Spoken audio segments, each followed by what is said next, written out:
Hi everyone, Natu here again, back with another video. And in this one, I'm going to talk about how investment banks and people like Raisers.com make all their money as they assist their clients in raising capital.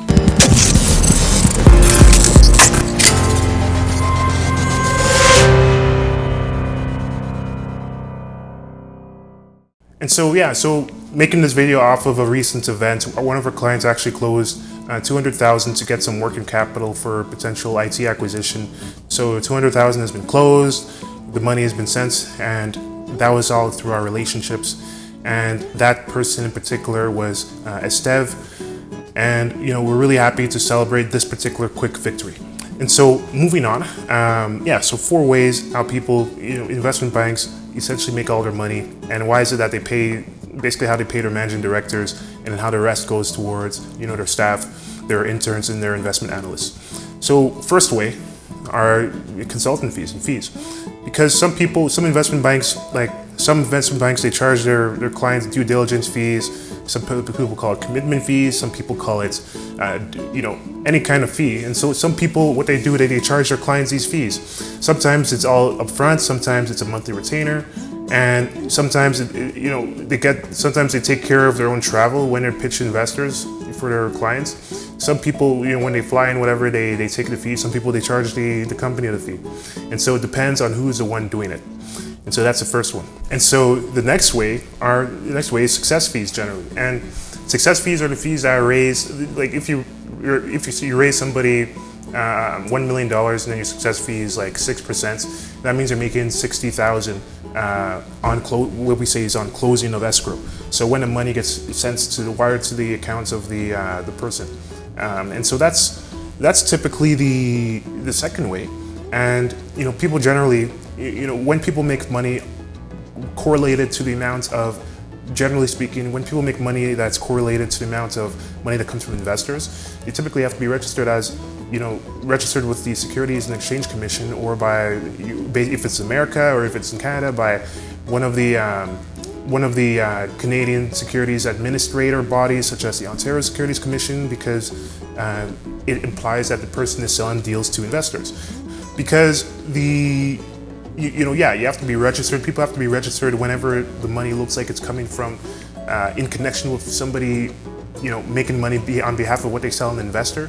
Because the point is not to sell an investor anything unless you're registered to do so. And so that's why consultants work with consortiums of people who are registered, who work with people who are registered. That's how it works. And then the consultants, the way it's done is that the people who are registered would then pay consultants where compliant to do so. And then the third one is warrants. So if a company is about to go public, or if they already are public, or they uplist and so on, a warrant is just another word for an option. If I were to bluntly keep everything simple and oversimplify.